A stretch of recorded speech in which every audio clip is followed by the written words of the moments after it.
6 جولائی ملت جعفریہ پاکستان کا قومی دن۔ یہ وہ دن ہے جب پاکستان کی سرزمین پر ملت جعفریہ نے پاکستان کے سب سے سفاک ترین ڈکٹیٹر ضیاء الحق کی ناک رگڑ کر اپنے حقوق کا دفاع کیا اور اپنے مطالبات منوائے۔ لیکن افسوس، آج قوم کی نئی نسل اس عظیم کارنامے کو بھول بیٹھی ہے، یا شاید قوم کے رہنماؤں نے اس دن کو نئی نسل تک نہیں پہنچایا۔ یاد رہے 6 جولائی 1980 کو قائد مرحوم مفتی جعفر حسین کی قیادت میں ملت جعفریہ پاکستان نے ضیاء الحق کو شکست دی تھی، بلکہ دراصل یہ شکست اس وقت کے عالمی استعمار امریکہ اور اسرائیل کی شکست تھی جو ضیاء الحق کے پشت پناہ تھے۔ یہی وجہ ہے کہ اسی دشمن نے 6 جولائی کے زخم کا بدلہ 30 سال کے بعد ملت جعفریہ سے لینے کا منصوبہ بنایا ہے، اور اس منصوبے کے تحت آج 6 جولائی ملت جعفریہ کی سربلندی کے دن اسے ملت جعفریہ میں انتشار کا دن بنا کر پیش کیا جا رہا ہے۔ لاہور کا ایک ٹولہ جسے انہی قوتوں کی پشت پناہی حاصل ہے جو ضیاء الحق کی پشت پناہ تھے۔ لاہور کا یہ ٹولہ 6 جولائی کو مولا کائنات امیر المومنین علیہ السلام کی ولایت کے نام پر ملت جعفریہ پاکستان کو تقسیم کرنے کے لیے ملت جعفریہ کی عظیم طاقت، اجتہاد اور مرجعیت اور ولایت فقیہ سے عوام کو گمراہ کرنے کے لیے قومی کنونشن منعقد کر کے اپنے آقاؤں کو خوش کر رہے ہیں۔ لہٰذا پوری قوم اور ملت ان جہلا کے ٹولے سے اظہار برات کرے۔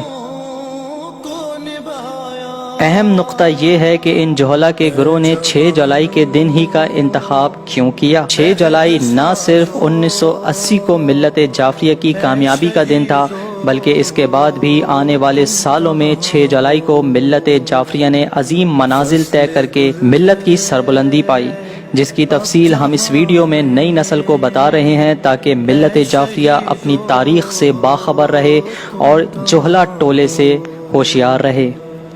6 جولائی 1980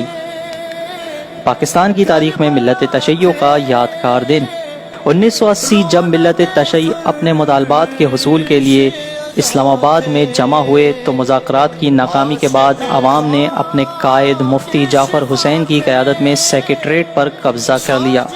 ماشاء اللہ حکومت نے مذاکرات کے بعد مطالبات منظور کر لیے، جس کے مطابق آئندہ قانون سازی میں فقہ جعفریہ کو محلوظ خاطر رکھا جائے گا۔ اس مارکے میں شور کوٹ کے ایک جوان محمد حسین شاد نے اپنا خون دیا۔ اس کے بعد 6 جولائی 1985 میں جب شہید قائد علامہ عارف حسین الحسینی نے حکومت وقت کو قائد مرحوم علامہ مفتی جعفر سے کیے گئے وعدے کو یاد دلانے کے لیے اور اس پر عمل درآمد کروانے کے لیے احتجاج کا اعلان کیا، 3 صوبائی مقامات لاہور، پشاور اور کوئٹہ میں احتجاجی جلسے ہوئے۔ لاہور میں مسجد شہداء کے سامنے مال روڈ پر جلسہ منعقد ہوا، جبکہ کوئٹہ میں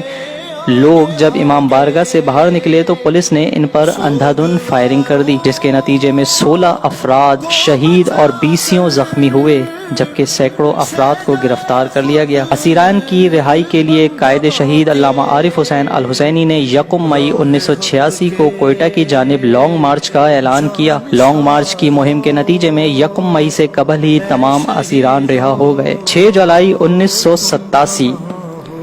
شہید مظلوم علامہ عارف حسین الحسینی نے ملت جعفریہ کو سیاسی روڈ میپ دینے کے لیے مینار پاکستان پر ایک عظیم الشان قرآن و سنت کانفرنس کا انعقاد کروایا۔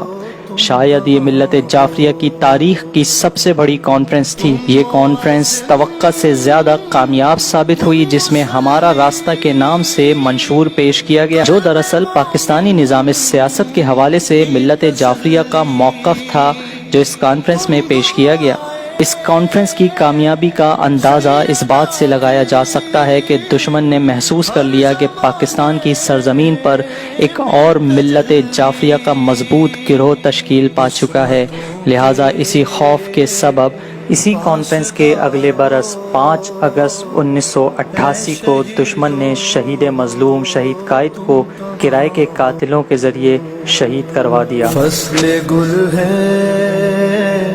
اب جہاں میں اے شہیدو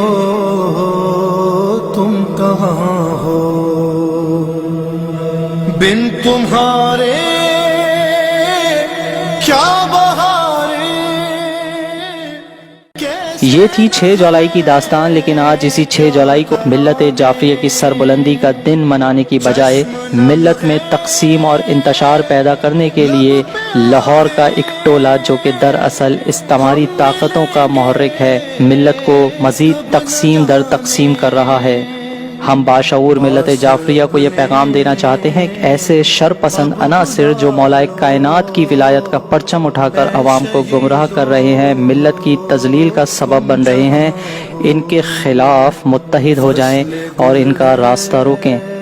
یہ گروہ ایسے ہی ہے جیسے کہ صفین میں نیزوں پر قرآن اٹھا کر عوام کو گمراہ کر دیا گیا تھا، آج انہوں نے نیزوں پر ولایت امیر المومنین کو بلند کیا ہے۔ مومنین سے گزارش ہے کہ اس دھوکے سے باز رہیں اور اس دھوکے کو سمجھیں اور عمار یاسر اور مالک اشتر جیسی بصیرت اپنے اندر پیدا کریں اور سمجھیں کہ کون دوست ہے اور کون دشمن۔